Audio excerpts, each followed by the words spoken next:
school choice initiatives, and this takes on a greater interest and urgency now than it would have 3 weeks ago, given the recent Supreme Court decision, Espinoza versus Montana. And I just want to do a little brief introduction and then give the other two gentlemen the opportunity to do some practical applications of all of this. As I mentioned earlier in the conference, my doctoral dissertation in school administration at Fordham was on constitutional rights and religious prejudice. And it was an analysis of First Amendment and its application or misapplication by Supreme Court decisions up to 1983, which was the time of my writing the document. If we were having this conference in situ, each of you would get a free copy of the truncated version of the dissertation, which our Newman House Press has published. But if you're interested in it, go to Newman House Press, and the title of the work is Constitutional Rights and Religious Prejudice. And it gives you the historical and constitutional background to engage in this discussion. Tom, that's a fantastic backyard you have, huh? Tom Carroll? Oh, the Archdiocese treats you well.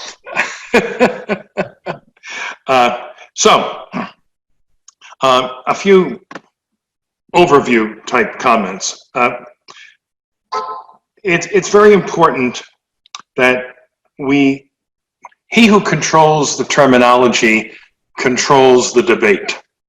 And therefore it's so important that in any conversation about school choice projects, that we do not talk about aiding the church or schools, but aiding parents. And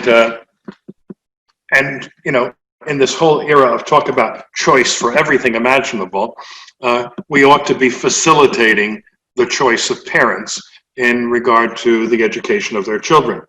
As I pointed out our first session last night, church teaching and universal declarations of human rights are very clear that parents are the primary educators of their children.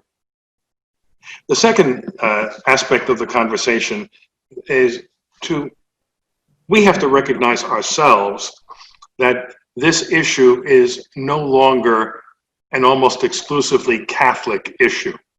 And it's not for a number of reasons. The largest reason being that so many other denominations have gotten into the school business. And ironically, let's say our friends, the Southern Baptists, for a century informed the world that any kind of aid to, quote, sectarian schools was a violation of the US Constitution. Well, that was good and well for them because they ran the public schools of the South. And now that they've run out of the ability to run those schools, they have gotten into the school business very often themselves, and they've had an enlightenment. They don't think the Constitution forbids government aid to denominational schools anymore.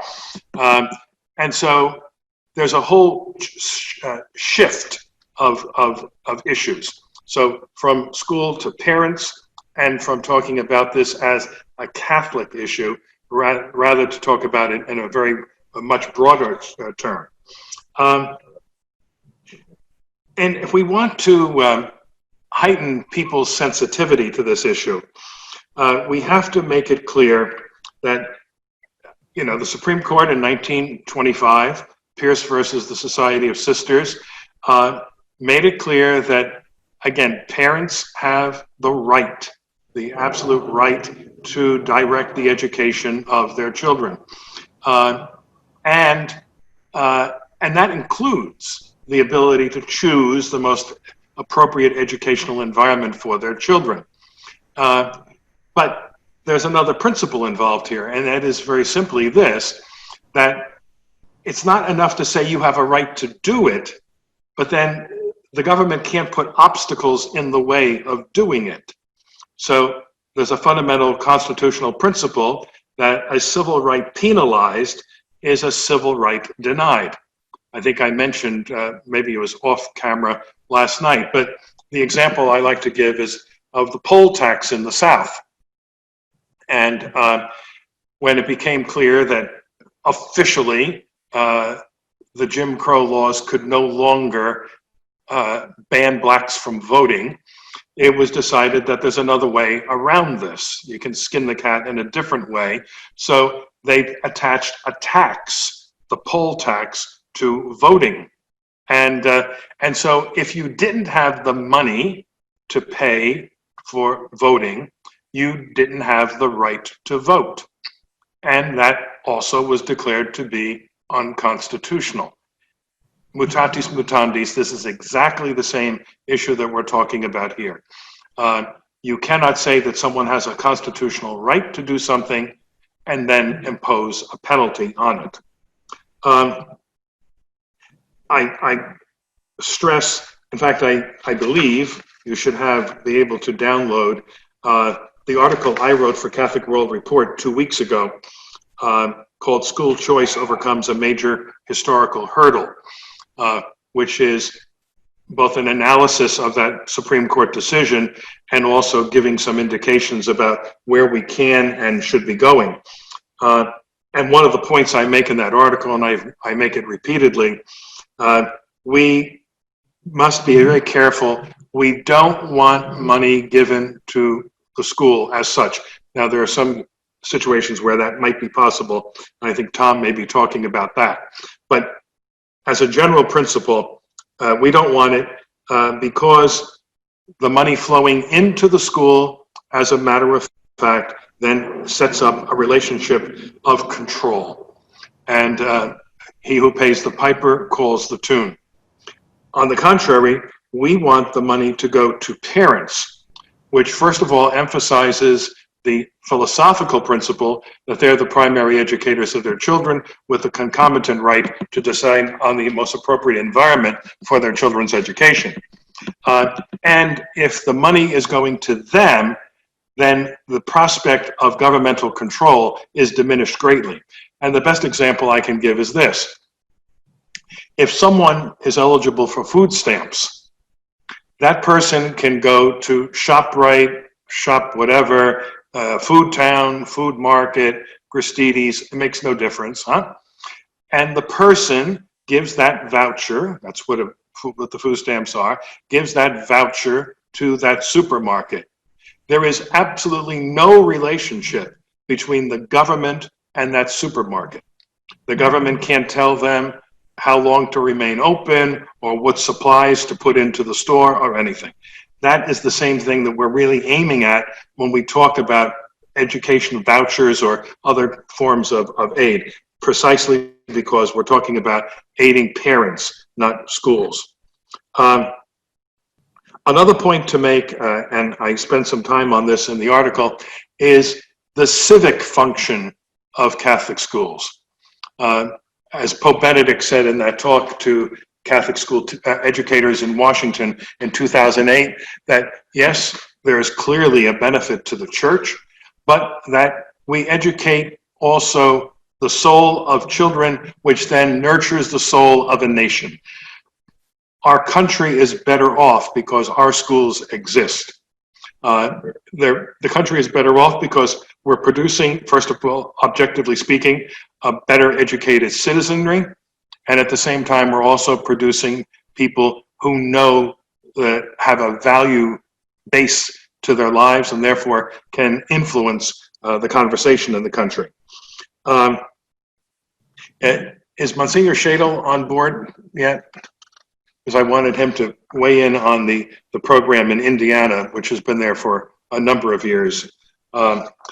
In my article, if you have it in front of you, or I give a brief introduction to the case itself, and then what I call setting the stage. And Shawn is going to talk about this. He's with Catholic Partners in Education, and I did a lecture for their Catholic conference people. What was that? About a year ago, I guess, around August. Yeah, I got about a year ago. And the title of my talk was Motivating Priests to Motivate the Laity on School Choice Initiatives. And I said, motivating priests, wow, good luck. And then for the priests to motivate the laity. When I worked for the Catholic League in the early 80s, and it was, the halcyon days of King Ronald the Good, as I called him, Ronald Reagan, and all the talk was about tuition tax credits and vouchers and so forth. And I would go up and down the Eastern Seaboard meeting with Catholic school parent groups. And the most frustrating aspect of that process was invariably at the end of my formal presentation, as I would open it for a discussion of the parents' questions, the first question would be, but Father, yeah, it might be nice to get some money, but there's a free public school and we choose not to use it. And so why should we expect the state to pay for our personal choice? And I would say, can you imagine? That's like a child of a black slave saying, my father was a slave, my grandfather was a slave. That's just the way the cookie crumbles. If you're black, you're a slave. If you're a Catholic and, you want to have your own little hoity-toity school, that's your business, and don't expect anything. But that was the problem, the lack of an understanding of the fundamental issues involved in this. And this goes back a long, long way. I mentioned the first night my mother was a rather feisty individual. And when I was a kid in grammar school in Newark, every second child in the state of New Jersey was in a Catholic school. Not every Catholic child, half of them. No, half of the state of New Jersey, children were in Catholic school. And my mother was always exercised about this issue of what she called double taxation. And she went to the pastor one day, and again, we had this huge school of 2,000 kids. And she said, Monsignor, she said, this is getting rather tiresome. And I think we ought to take some action on this. Oh, what do you suggest? She said, I think that all the Catholic schools in the state of New Jersey ought to close down for 1 week and send all those kids into the public schools. Now that would have been millions and millions of children. And the pastor's answer, oh, Mrs. Stravinskas, we wouldn't want people to think we're bad citizens. Right? So the slave mentality, all right? And the intense desire to make sure that you look good and being Catholic and being American, when this all works very, very well together.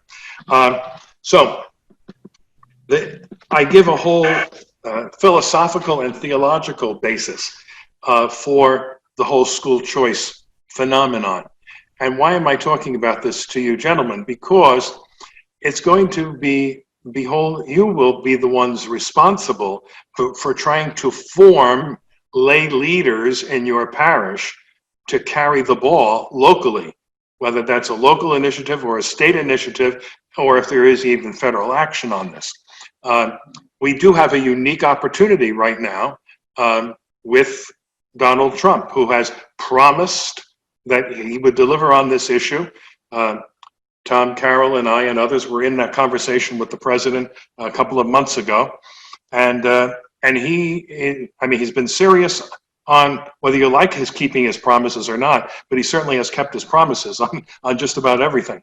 And I think he's very serious about the school choice project as well.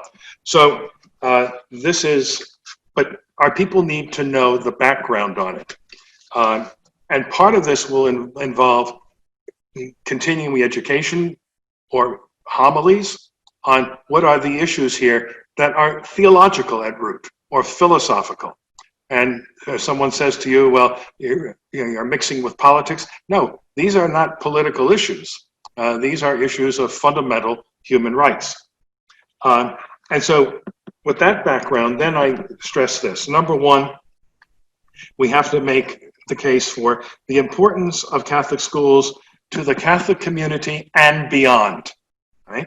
So we perform a function for our own community, but our very existence provides a service to society at large. When Mayor Koch was first elected mayor of New York, his first week on the job, he visited a Catholic school. Well, the teachers union went berserk. You know, how could you do that? And he said, I am the mayor of all the children of New York City, not simply those who happen to be sitting down at the public trough. And he used that expression, all right? But that's a point that we need to be clear about. Secondly, to stress the significance of a plurality of educational forms for a pluralistic society, right? One size does not and cannot fit all. And, you know, earlier, Charles, are you still around? Charles had talked about, you know, things went bad when the public schools got rid of prayer and Bible reading. To be very honest, I'm adamantly opposed to both in the government schools for a number of reasons. First of all, New York State had for years the so-called Regent's Prayer, which was an innocuous prayer that anybody probably could say. Of course, it wouldn't even work today because everything is so screwy that even that prayer would have been offensive. But that's the first point. Secondly, with the Bible reading and prayer itself, I don't want to sprinkle holy water on what goes on in the government schools the rest of the day. It would be very simple for people to say, well, gee, it can't be too bad. They read a couple of verses of the Bible, they say the Lord's Prayer and so on. But speaking of the Lord's Prayer, my own father, when the family moved from Massachusetts to New Jersey, they couldn't get him into a Catholic school. And so he went to a public school. He was in 4th grade. And the pastor warned him, you know, they're going to be saying the Lord's Prayer, but they do the Protestant version of it, and you can't say that last line of the Lord's Prayer. And so my father dutifully dropped out of the Lord's Prayer at the last line, for thine is the kingdom, and so on. And at the end of 4th grade, he found himself being held back in 4th grade, and he had to go to summer school. And what was the reason? And went to summer school, and the teacher said, well, you know, you seem to know everything. He said, I don't know, Mrs. McGillicuddy said I had to come. And so she talked to Mrs. McGillicuddy, and she said, I don't know. She said, there's something wrong with the boy. And he knows the whole prayer, and at the last line, he just forgets it all the time. So he needs to be re-educated. And so needless to say, when that line got put into the Mass, my father still resolutely refused to recite it. You know, I get kept back in 4th grade because of that damn line. So we don't want to impose this type of thing, huh? And there is a case that can be made for having these kinds of things in a generic common school has the effect of using the power of the state to make people behave in a particular way. But a pluralistic society takes cognizance and sees that all of these various publics contribute to the common good. And if they contribute to the common good, then they need to be fostered. They need to be assisted in fulfilling their function. Thirdly, to look at the recognition of the government's role in fostering educational pluralism. And here you have someone like Milton Friedman, who said he was adamantly opposed to government schools from the get-go. He said, however, if the government has any role in education, it's to pay for the education of children, not to run schools themselves. When my article appeared, some woman wrote and said, you know things are bad when a priest like Father Stravinskas is quoting Milton Friedman. I quote Martin Luther on his Mariology because it's a heck of a lot more devout than 99.9% of Protestants would allow for. If it's true, it's true, okay? And Friedman, I think, got that very, very right.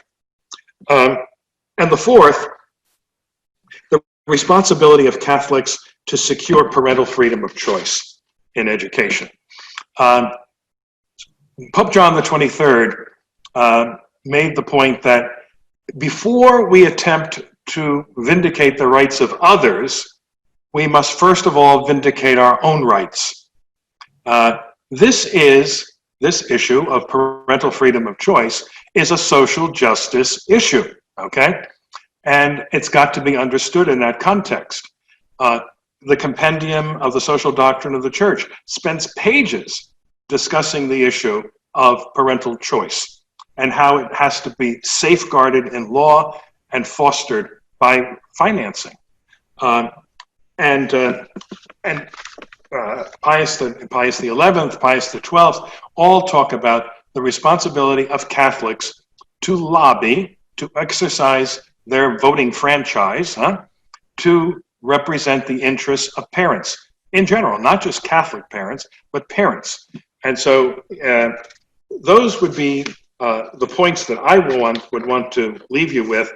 I put this very detailed article together with the idea that I would hope that it could become a kind of a vademecum or a manual that can be given to parent groups, and that we would train people to put together radio and TV spots, letters to the editor, op-ed pieces, because it's going to be lambasted by the Public School Teachers Union. The only choice they want is the public school monopoly. And so we have to be prepared for a lot of rapid fire. But we have first of all, truth on our side. And secondly, we have a very intelligent group of Catholic laity that can do this job. If we want to talk about, the age of the laity, this is something that they can and should be doing. We don't need another lector or cantor or Eucharistic minister. We do need lay people who represent the gospel in the public forum. And very few of them really want to do that.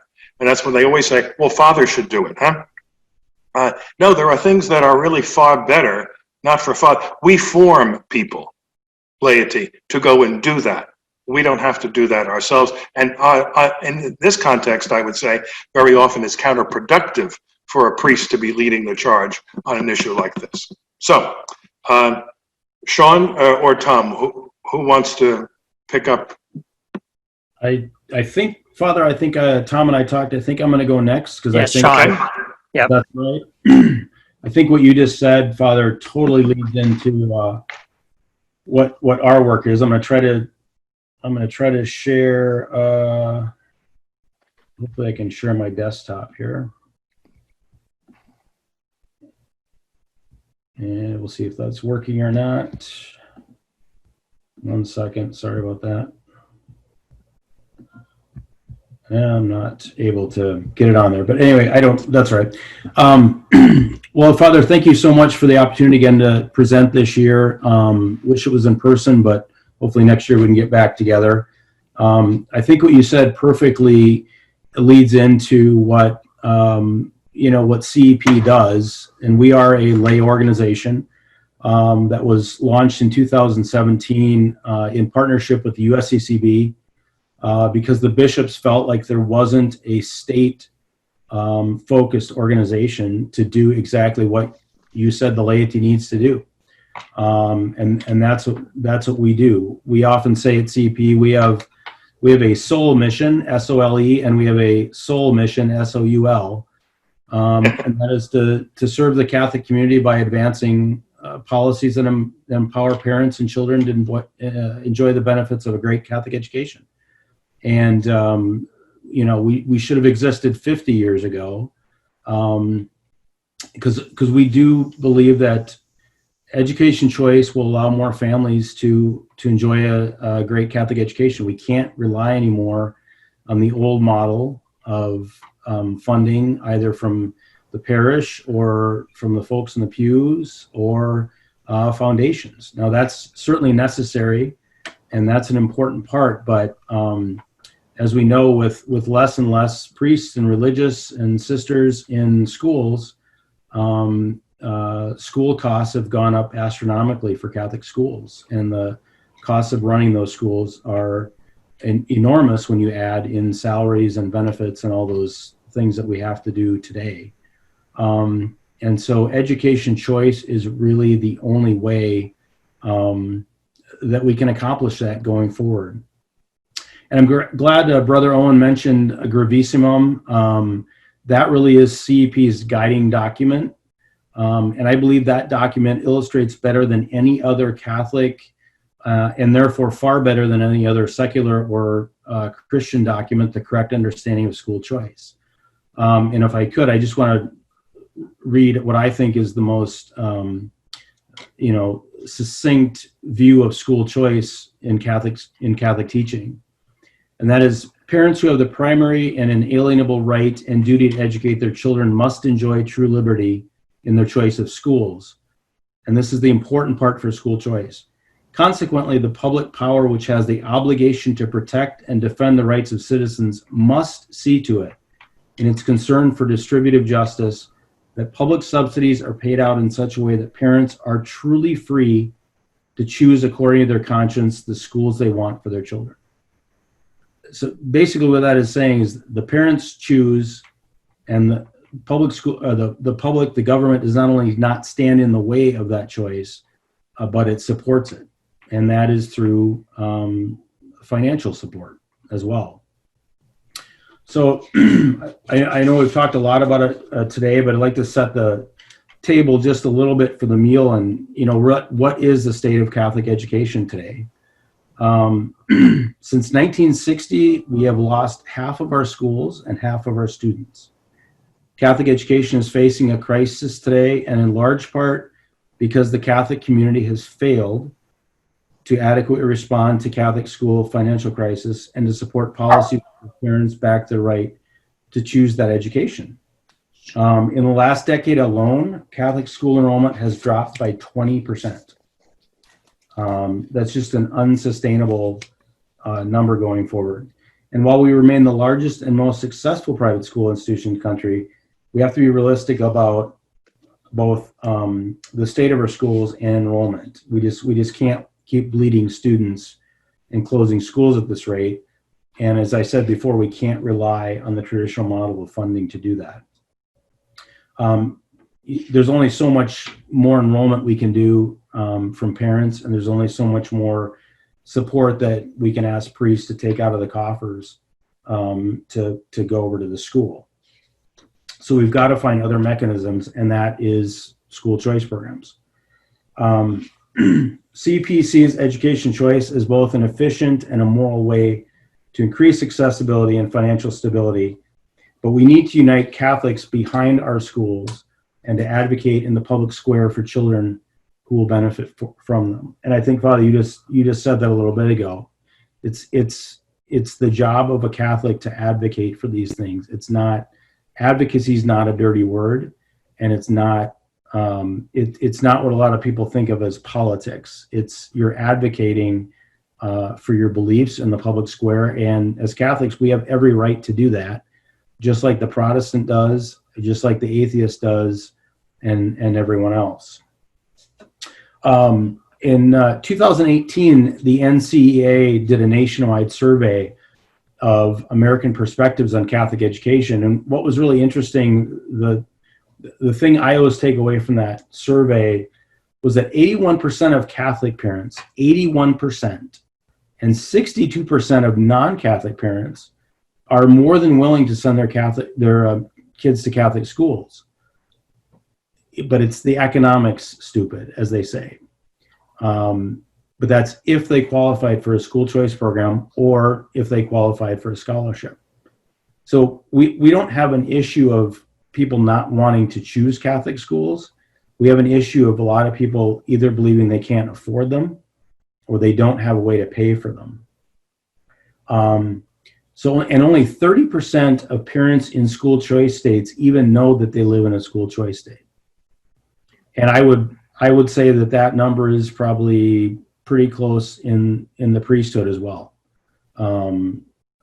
Being unaware of, if you live in a school choice state, if you could offer, if you could let parents know about if there's other opportunities for them to attend your Catholic school. So that's kind of where we're at. Those are the vegetables, and now I'm going to give you the dessert menu and talk about really what does education choice look like, and what are some of the possibilities. So there's four main education choice programs out there that most people have heard of. One is the V word, which we always avoid using, and that's vouchers. That's the one that the teacher unions love to drag out and, make it sound like we're draining the public coffers to, indoctrinate children in Catholic schools. So vouchers are a direct, basically a direct subsidy that goes to a parent. You hand a parent, basically whatever they would get, whatever the cost of their local public school is, you'd give that in the form of a voucher to a parent, and the parent would be able to take that to the school and attend that school.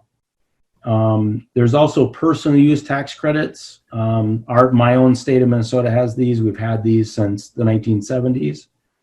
This basically allows a parent to take a tax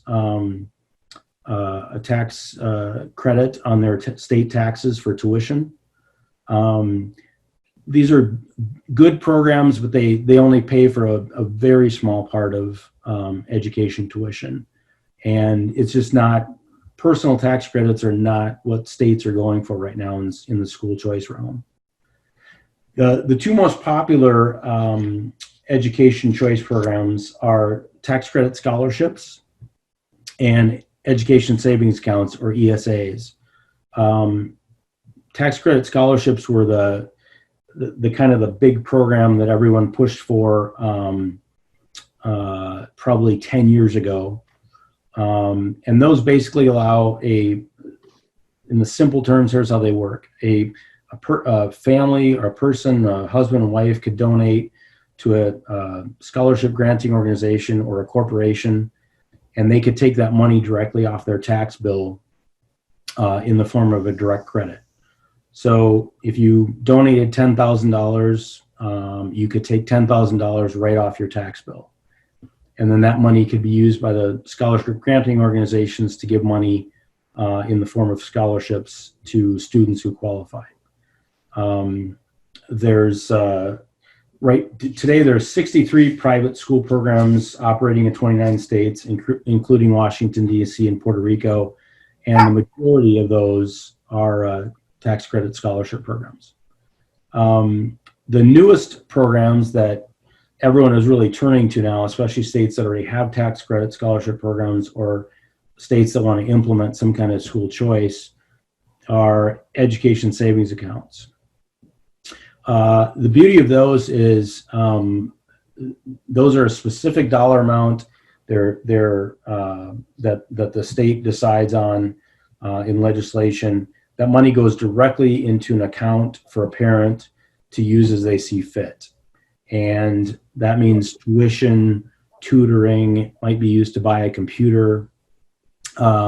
There's over 50 different items in different pieces of legislation that you can use with ESAs. That's really the wave of the future, and that's what we recommend when we work with state Catholic conferences and others. That's really what we recommend they go for. They're much more powerful, much more useful for parents. They don't rely on donors, which tax credit scholarships do. It's money directly from the state that goes to the parent, and then the parent can use it for whatever type of education costs that they want. So those are the four main programs, and I can happy to answer questions about those. Right as of today, nearly 500,000 children are using school choice programs to access private education today. Specifically, how this has benefited Catholic education, we've gotten the lion's share of school choice dollars.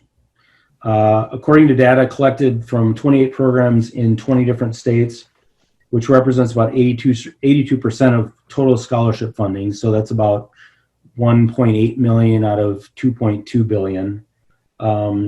CEP did some research and found that Catholic schools received over $550 million in school choice programs. Catholic schools educate 65,933 voucher students and 72,500 tax credit scholarship students. So we definitely get the lion's share of that. I mean, over $500 million has been pumped into Catholic education thanks to these programs.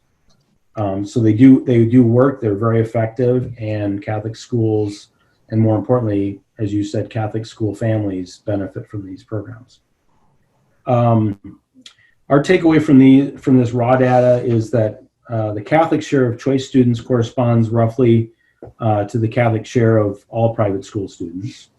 So we are taking advantage of that. Tax credit scholarships bring in more students, and vouchers bring in more funding per students. And then Catholic schools tend to excel in voucher or ESA type programs. So in essence, no other school system has benefited as greatly from school choice as has the Catholic system. And if the church, and by that I mean bishops, priests, parents, grandparents, principals, teachers, and everyone in a pew, if we don't start to see school choice as the number 1 or 2 issue that they need to advance, I don't get it. It's just very clear. And I know in my work, I've had a lot of, when I worked at the Minnesota Catholic Conference, it's difficult to get even principals, let alone priests sometimes, to understand the incredible difference that school choice programs can make in their schools. I remember principals would often contact me when there was a bill at the legislature to get $4 more in textbook aid. And they'd be like, you have to go fight for this. This is super important. And then I'd say, well, we have a bill to get, that gets, it's a $6,500 ESA per student in your school. Can you send a class of kids to come to the Capitol on school choice week? Well, we're really busy. We've got that's Hawaiian shirt day, or that's whatever. And we just can't take the time to, load a bus up with kids and send them down to the Capitol. But don't forget to fight for that $4, for those textbooks. So there's a lot of educating that needs to be done. And that really leads me, I love this conference because I feel like our priests can have such a difference in these fighting for these programs and advocating for these things. In 2 of the previous talks today, the priestly presence and priest as PR agent, I'd love to add priest as head salesman, because your role in the success of your schools and the ways you can support your school is so important. And I would add to that advocacy as well, and in 2 ways. We've got bishops in certain parts of the country that school choice is not a priority, even though the church, has document after document of how important school choice is and that it's a right, and that we need to fight for it. But if you can advocate, if the priests can advocate with their bishops on this issue, especially because you are the front line with your parish school, you've seen the books, how important it is, that, I think a lot of people don't know that if you can get kids in Catholic school, you'll get more kids in the pew. It's not the other way around. And so if you can advocate with your bishop and make this a priority in their legislative concerns, if they're hearing from their priests, I think that'll make a big difference. And then advocate with your parishioners. It's so important when if a homily on school choice or a homily on Catholic education might be the only time that a parishioner hears about school choice or Catholic education, especially if they don't have kids in school or if they're not politically involved. So that's just such a huge, hugely important thing that the role of the priest in advocacy and fighting for these issues. I mean, I would like to see school choice as an important issue with Catholics as right after life. I think it's that important. And the more kids that we get in Catholic schools, and good Catholic schools, I would like to qualify that, in good Catholic schools, the less we're going to have to worry about those other issues and what they're learning about them in the secular government schools. And so it's, one will help take care of the other. And so it's just your role is vital to that. And so I just would, I would like to say we are doing better than our Protestant brothers and sisters at this. There was a Cardis did a research of 650 church leaders, including Protestant pastors and Catholic priests, and results show that Catholic priests are more likely to speak out about choice from the pulpit, but we need more. There's just not enough of you. And I know with this group, I'm preaching to the choir, but there's just not enough of you speaking out about school choice and the importance of Catholic education. So that's where CEP is here to partner with you. If we can give you any resources, any talking points for your homilies or other things that would be helpful, statistics, we're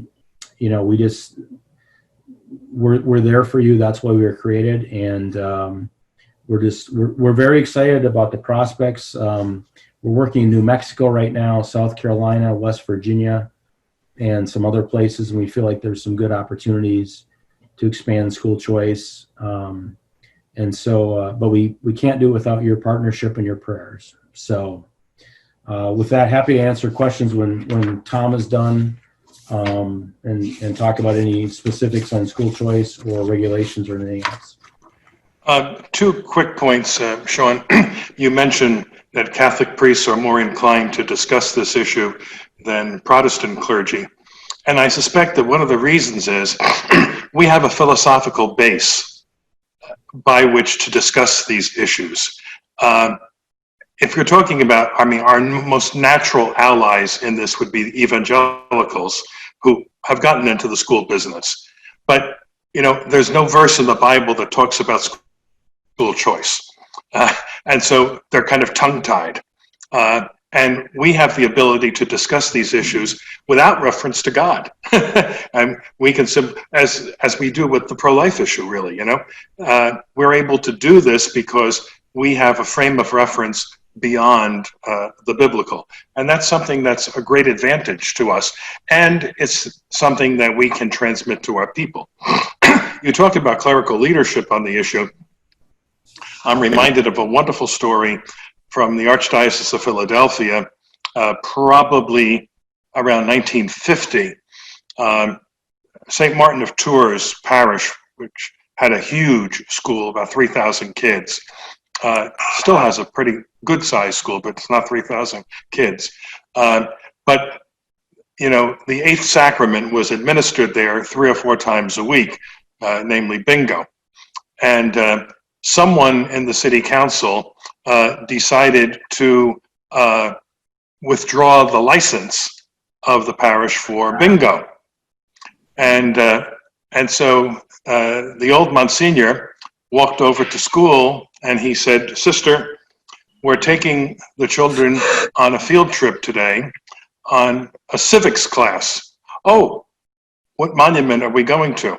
He said, "We're going to City Hall."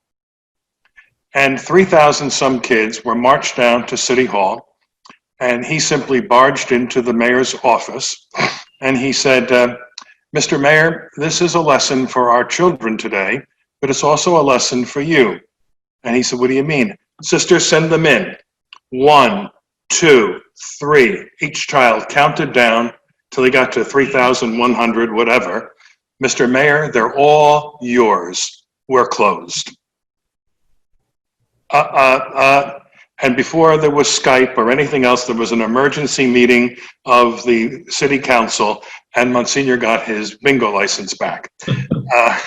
But, you know, that's playing the game seriously, huh? And at times we don't want to come off that way, as that pastor told my mother stupidly. You know, we don't want to look like we're bad citizens, all right?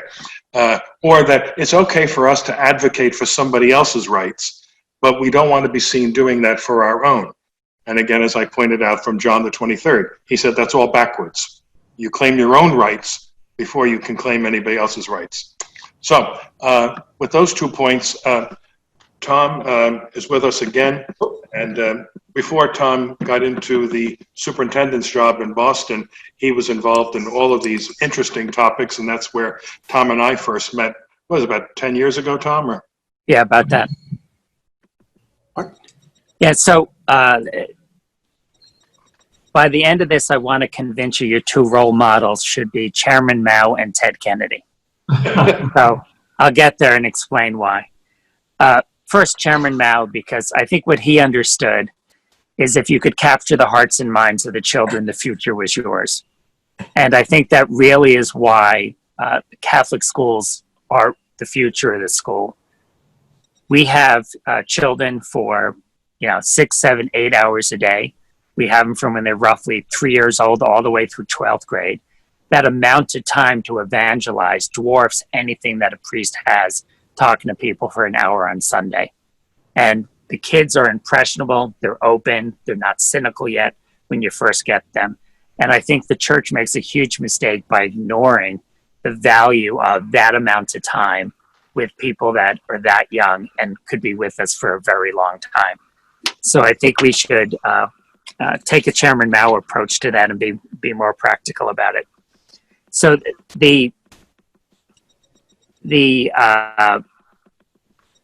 I think once you say that, then the question comes, what can you do to preserve that school? What can you do to, we actually, Cardinal Dolan has a phrase, and he refers to Catholic education as hospice care.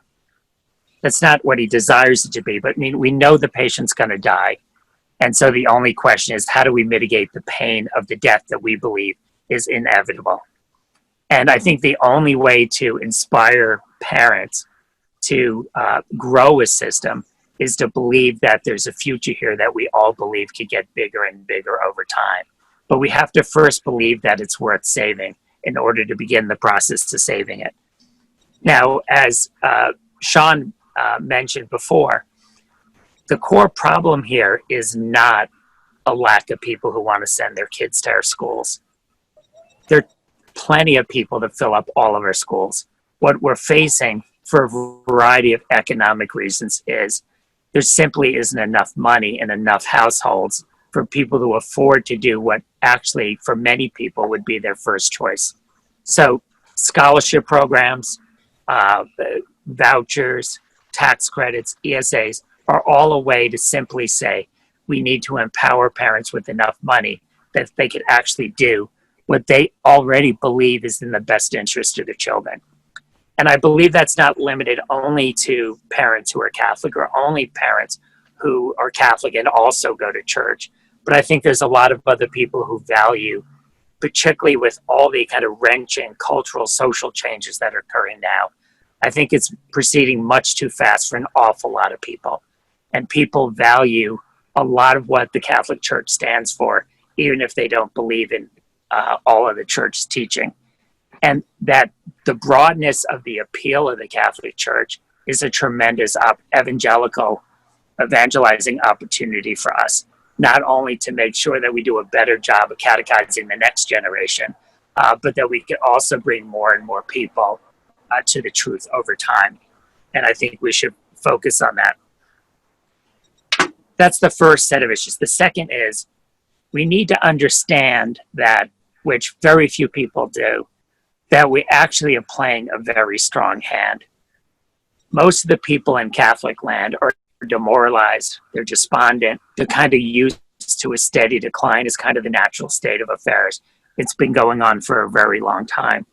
But if you look at even just this election cycle, if you look at all the key electoral states, there are states in which the Catholic vote likely will decide. All the key electoral states in the presidential race, the Catholic vote will likely decide a lot of the key U.S. Senate races that are in play. And the Catholic vote will decide whether all the moderate seats the House Democrats picked up get to stay in their hands, or whether they flip back to what kind of is the normal state of being, given the nature of the districts that they picked up the last time. So you have a situation in which both leaders in both houses of different parties and both branches, people with completely different personalities, all understand the power that we have, even though the people within the church don't understand the power that we have. The other thing, and I spent a lot of time working with Cardinal Dolan on this in New York, when we were lobbying together for about 6 years on trying to get a scholarship tax credit through, it's the power of coalitions. The Catholic Church has a lot of power in and of itself because the number of people that are Catholic. It has a lot of power because we're a centralized church. So we have centralized leadership in every diocese across the country. There's no other religion that has, there are some Orthodox Jewish neighborhoods that have hierarchical control, but as a religion, it's very fractured. Here we have a hierarchical structure, which on many days, as somebody who works for the church, I can say is not always a virtue. But when it comes to wielding political power, it's definitely a virtue. But at the same time, because in all major religious coalitions, the Catholic Church has the potential to be the dominant partner. And that's because we're led by bishops and cardinals who within their communities are very high stature individuals and generally are better known. You think of Cardinal Dolan in New York. There's no other religious figure in New York that's better known than Cardinal Dolan. So we have a greater ease in pulling together a coalition. So we started just with the Catholics in New York, and then we were able to bring all the major faith groups together, but we're also able to bring other people together because we don't have just schools. We also have Catholic charities. We do a tremendous amount of work in the immigrant community. We do a lot of work in low-income neighborhoods. We do a lot of coalition work around the social justice issues. And we also do a lot of work with labor unions, depending which part of the country you're in. But if you're in New York, Boston, Philadelphia, and so forth, the cardinals and the bishops generally have a lot of relationships with labor unions, all of which could be capitalized on the behalf of school choice. So our challenge was in New York, when we looked at it, the teachers unions have a lot of members. So the question is, a lot of people may think that elected officials are not particularly smart, but the one thing they can do is do basic math. And they realize that there are an awful lot of people in the teachers union, but there are actually a lot more Catholics that are in unions that are not the teachers unions. And so Dolan, in part because of his personality, in part because the nature of labor union politics in New York, we started with the New York City firefighters, had a meeting with them, with the head of the New York State Catholic Conference. I had about an hour-long presentation ready, and the guy spoke with an Irish brogue. He said, I went to Catholic school, went to Catholic colleges. Everybody on my executive committee went to Catholic schools and Catholic colleges. And whatever the cardinal wants, just let us know, and that's what we'll do. The whole thing was over in like 3 minutes. Once we had the firefighters, we got the cops. Once we got the cops, we got the state troopers. Then we got the sergeants, and then we got the detectives, and then we started getting healthcare workers. We got the baggage claim handlers at JFK and LaGuardia. We got the people who represent the doormen and apartment buildings, because politically, you can't leaflet in New York City. If you can't get to the people in the building, you have to get by the doorman. So the doormen in New York City are actually a union.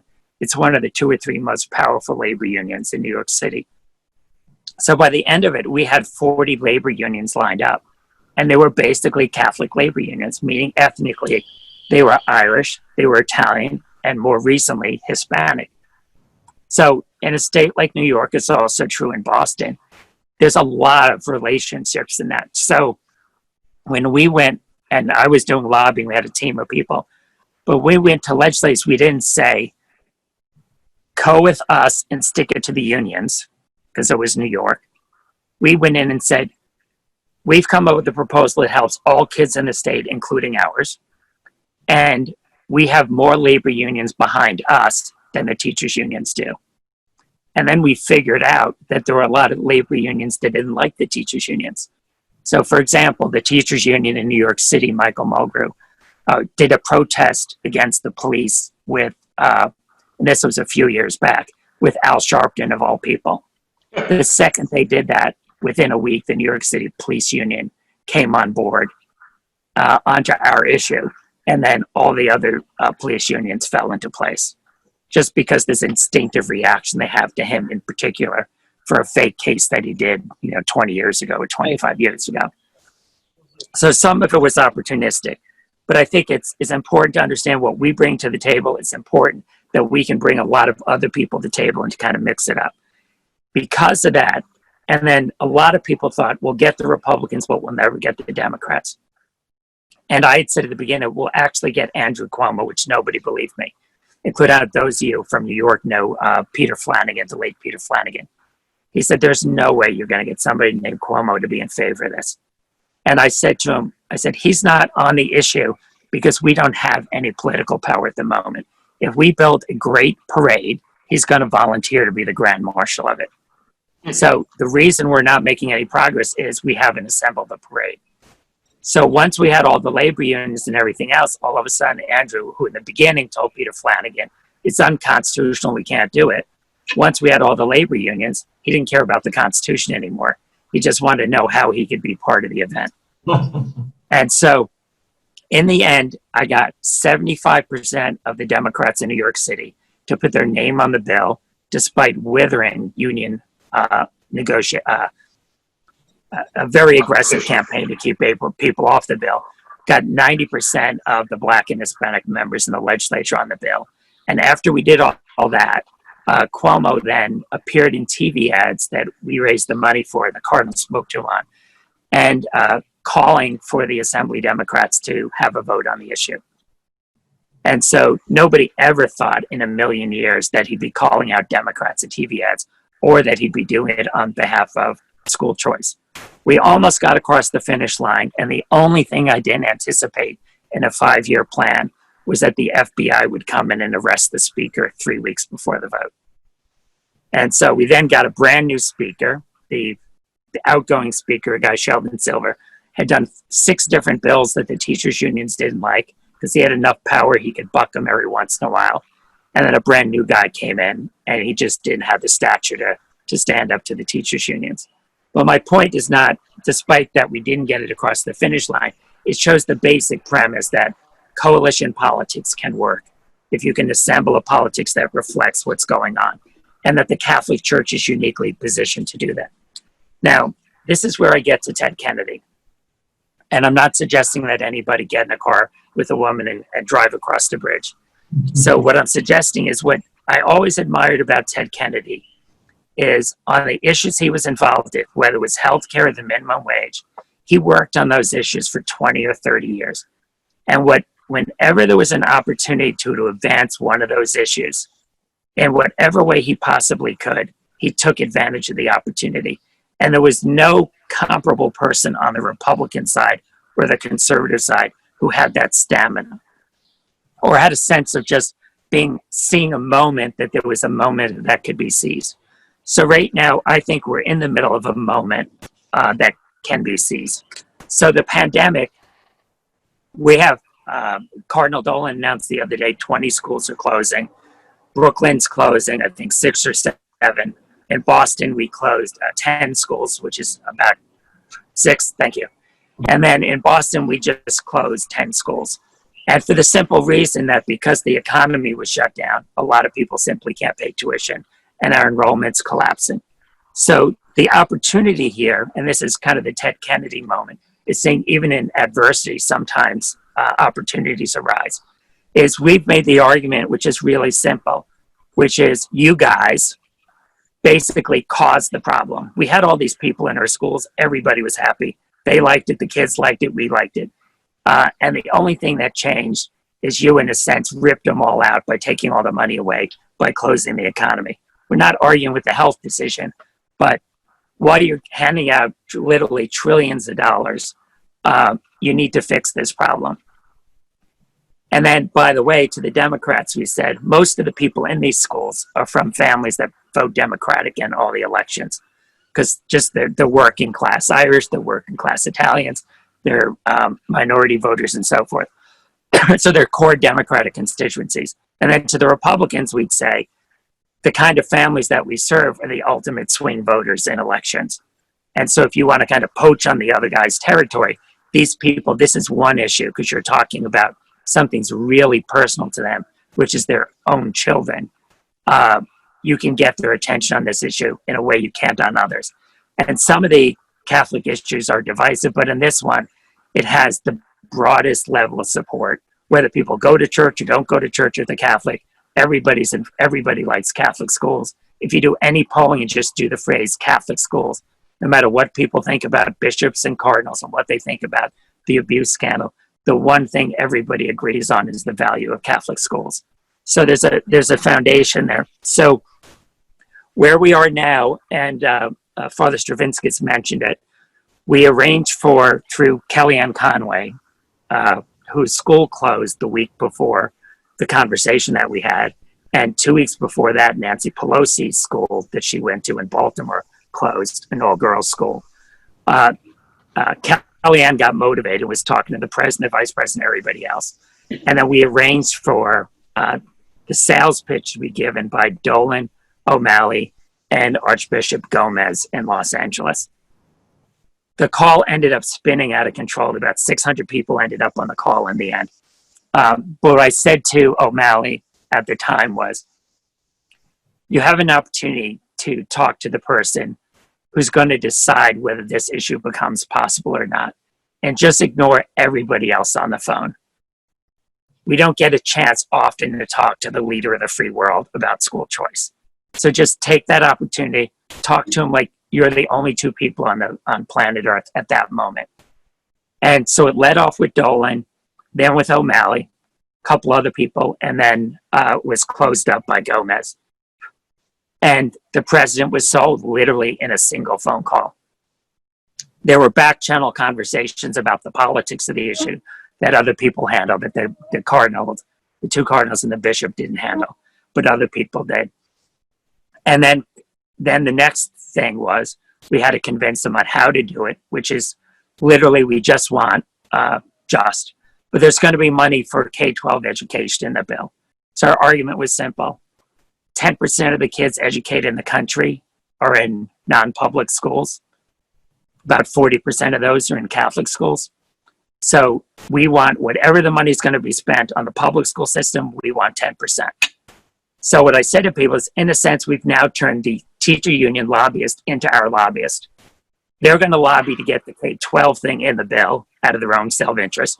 They're going to lobby to get that number as big as possible. We don't have to do any of that lobbying. All we're arguing is the common sense presumption that we educate 10% of the kids as private schools, we get 10% of the money.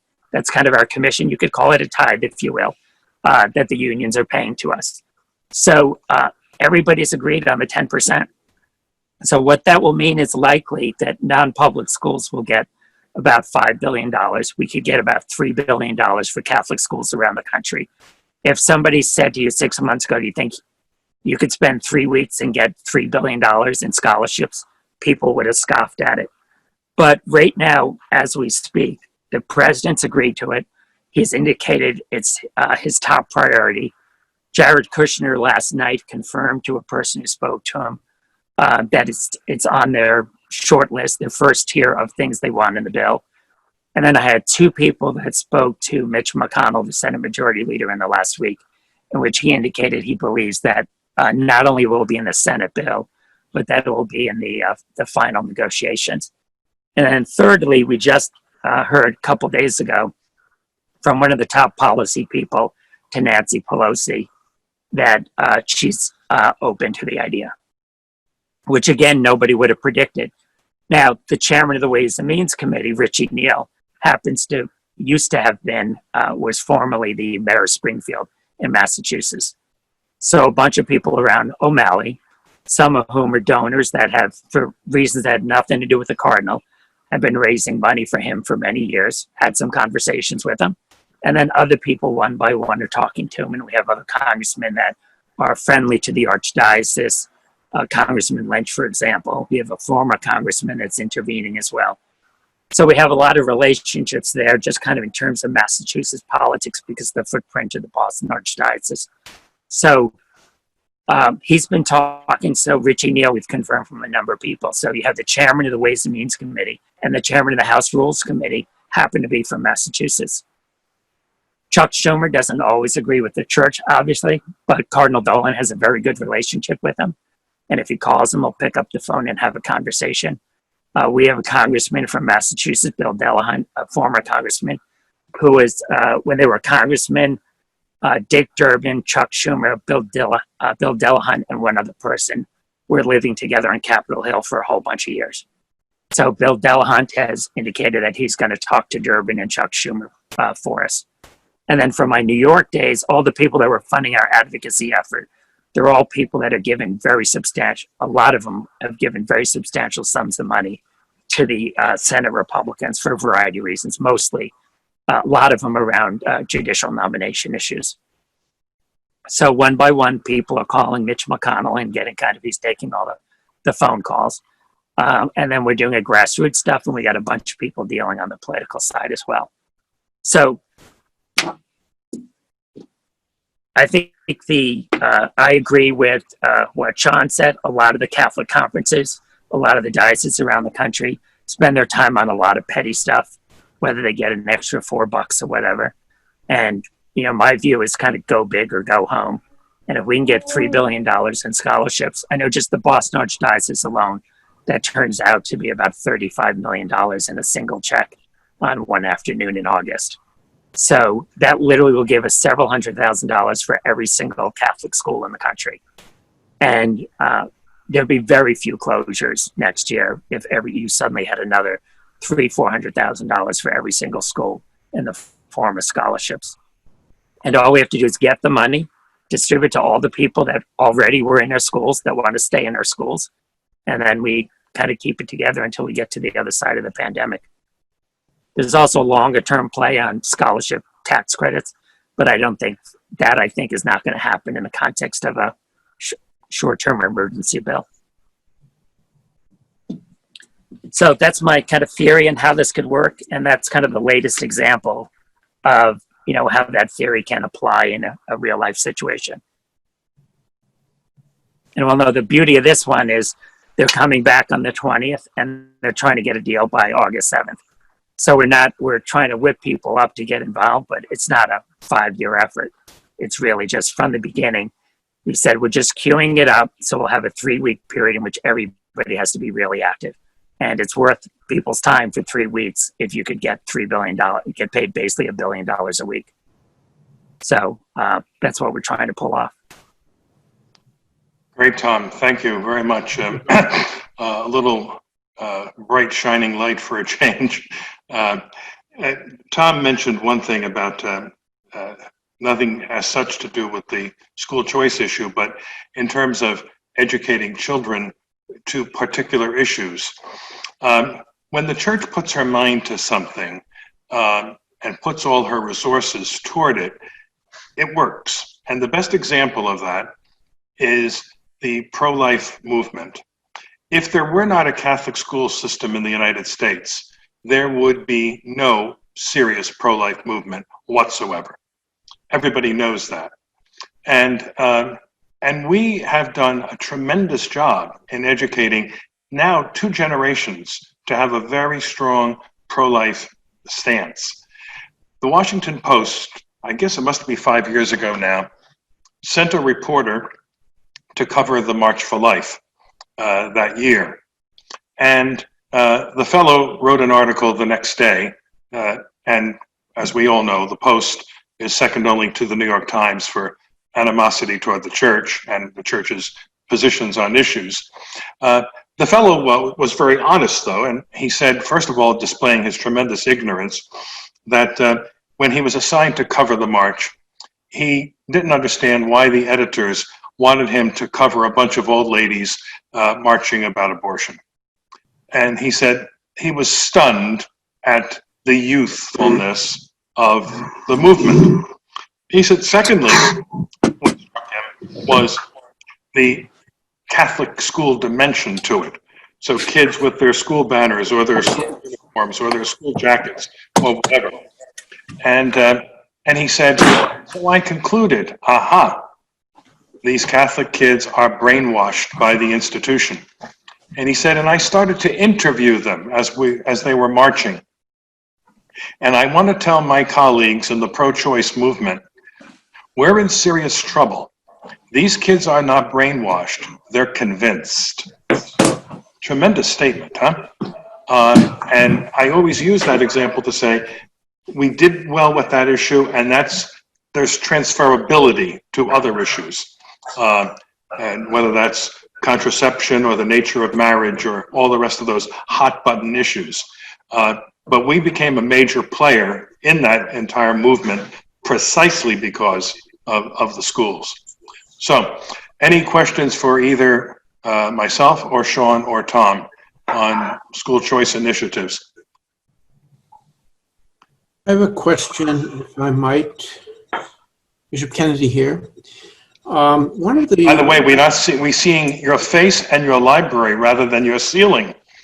Yeah, because I found out that my little camera was down behind. Yeah. So this has been very interesting, and I think very encouraging. I'm wondering, because a former student of mine who was from St. Cloud, Minnesota, Patrick Wolf is his name, and he went from St. Thomas to Harvard. He got a degree in the government, and he's been one of the people working on vouchers for Catholic schools and private schools for many, many years. And he has been one of the major figures who's been constant in the effort to overturn the Blaine Amendment. And this, so he had set up these voucher systems in Washington, D.C. for this for the Catholic schools there, and for families. It was done by the Walmart Foundation, and it was so successful that the teachers' unions, of course, said, "Yeah, this is absolutely impossible. This can't go on," and so they got into all of their politicians, and they eliminated the voucher program, which had for 2 years been so successful, and everybody was so pleased with it. I'm wondering, do we have any contact with Patrick Wolf in any of these matters? He's teaches at the University of Arizona, and he's been working on these questions that we ourselves have been talking about for a very long time. I think he would be a person that would be very interesting to be in touch with. In my own case, I know who he is, but I haven't spoken to him directly on these issues. So that's a very good idea. Good. On the DC thing, I just want to point out the DC program still exists. So it got defunded multiple times, including under Obama most recently. And just last week, Joe Biden pledged that he would kill it if he got elected president. Of course. But it has a pretty strong parent base at this point. So, and the Republicans have, John Boehner, when he was Speaker of the House, saved it multiple times. But I appreciate the thought of reaching out to Patrick. Yeah. In New Jersey, the fake Catholic governor, when the monies first came the last time around from the federal government, he actually attempted to block the Catholic schools from receiving the funding. He had to back off it eventually, but that was his first, and his initial sally was to shaft our own kids. Shawn, did you have something to add to that? I just want to say that, Pat Wolf is he's a great source. I run into him from time to time at different conferences. I think he's actually at least he was, I think, at the University of Arkansas, I think. You're right. Yeah, but no, his writings on this are rock solid, and he's also one of those. Some of the organizations we're a little careful with. Some of the national organizations, Pat's not one of them, just because not all the school choice organizations, the secular ones, when they view a bill, they don't look at it through a Catholic lens. And so oftentimes they're willing to accept parts, they're willing to accept language in a bill that just is not workable for the church.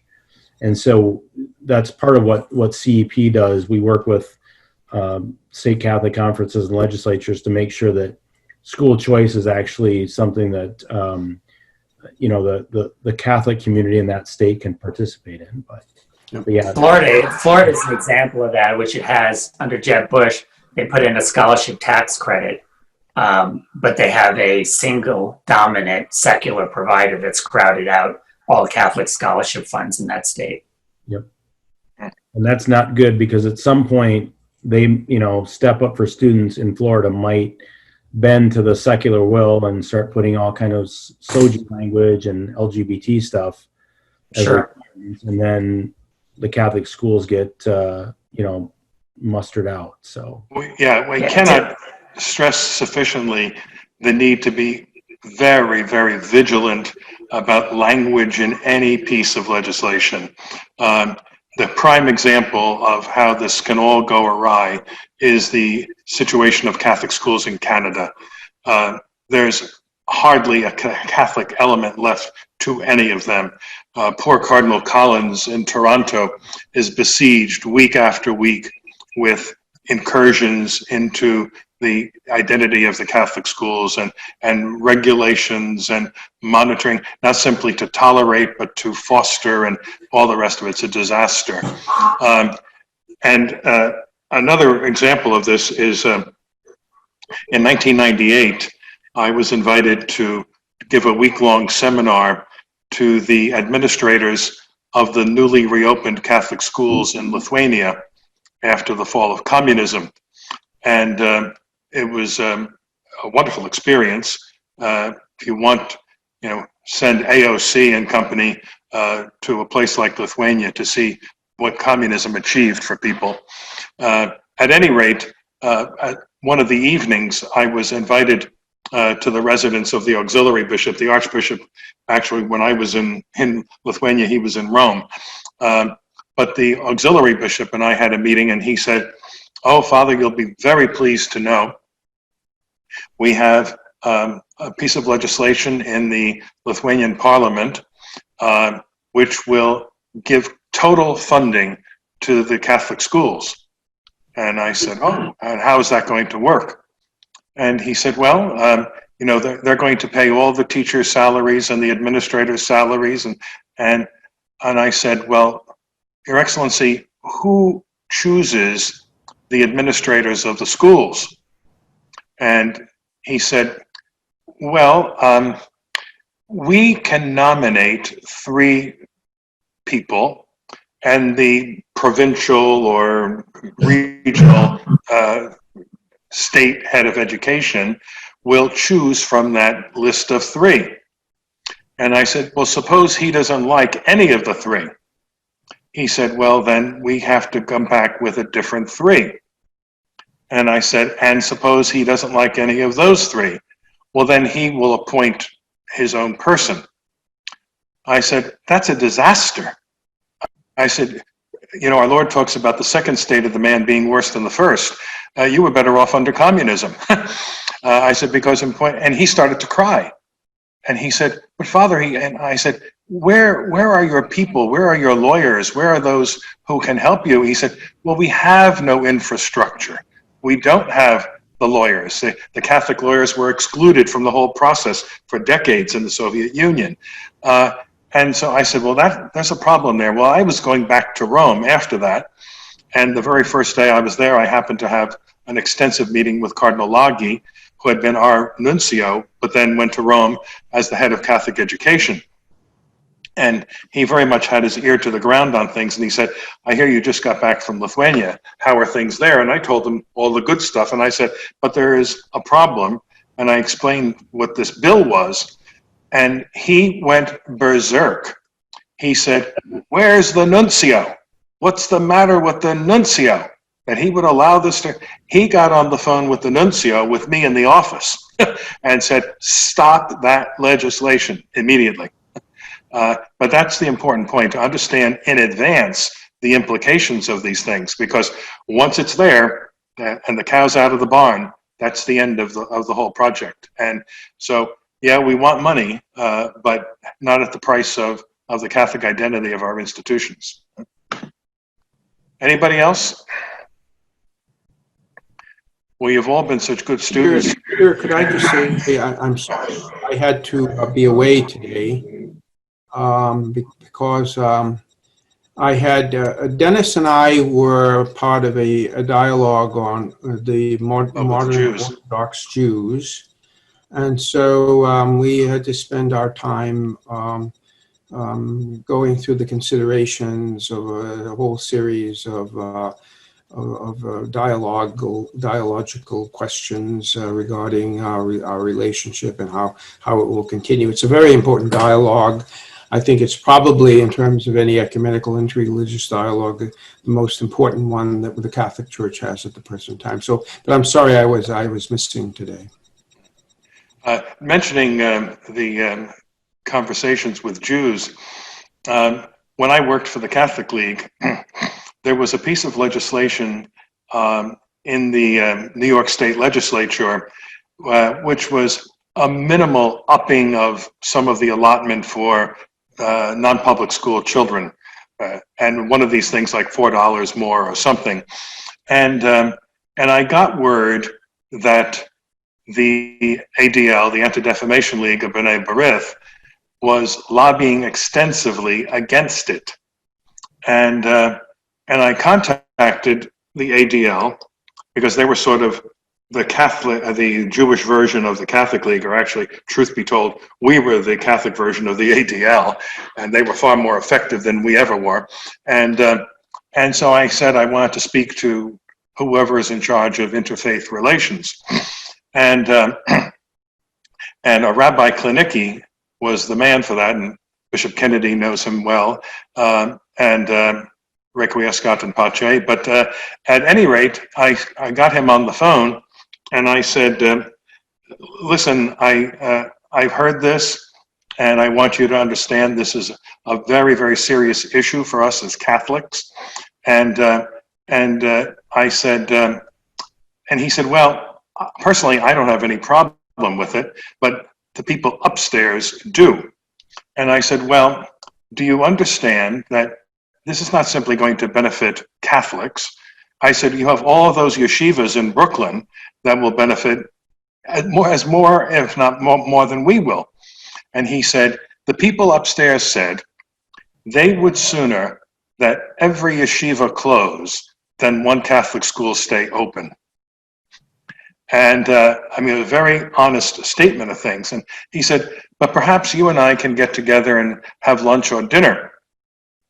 And I said, Rabbi, I subscribe to the biblical principle that one only has a meal with friends. And John Paul has said the Catholic school is the heart of the church. And when you hit at our schools, you rip our heart out. And he said, well, could we perhaps at least have a cup of tea? And so I arranged to go in and have tea with him. But I also came armed with some other information. I had an intern working in the office that summer who had dug up the budget of the state of New York. And we discovered that New York State was funding yeshivas in Israel to the tune of millions and millions of dollars. And I said, this is what I discovered, Rabbi. And I said, frankly, I don't care that the state of New York funds yeshivas in Israel. It's probably better money spent than on some other things that they could do. However, I can assure you that not a single penny will go to those yeshivas if you don't back off the issue with the Catholic schools. And he said, you drive a hard bargain. I said, well, you go tell the people upstairs, as you said, what my bill is, what my demand is. Well, within a day or two, I said, now, I'm not asking ADL to support the legislation. I'm simply asking them to back off. They don't have to say anything. Pro, con, nothing. He called me the day later and he said, ADL is dropping its opposition. And as Rabbi Klinicki used to tell the story, that my very close relationship with him developed in a very adversarial way at the outset. And we ended up working together on many things. And eventually, he actually got the Knighthood of St. Gregory. Bishop Arthur and I were present for that event. And he himself became a great supporter of school choice. So we can't presume that simply because someone is in a particular position or has a particular position that it's in stone. Very often these things can be worked out. And again, as Tom was repeatedly making the point, coalitions, okay? And we don't have to agree with everybody in the coalition on every issue. This is sometimes one of the fallacies of very Orthodox Catholics is, well, I don't want to go to bed with someone who doesn't agree with the church on, transubstantiation, birth control, and da-da-da-da. Well, we're not dealing with those issues, okay? We're dealing with a very discrete issue, and we agree on this, and we put parentheses around everything else. And I think that's a way that we have to proceed. So, anything else? Well, you've been such good students, you get off about 30 minutes early tonight. So, sleep tight. Tomorrow is again 9:30, and the first session is going classical, and this is really very important. I stressed this the first night. I believe this is a critical line of demarcation. It's a niche in the educational market, and then we'll have other issues discussing about financial guidance and so forth. So good night to all, and we'll see you in the morning. Thank you all. Thank you very much. Thank you, Father. Night.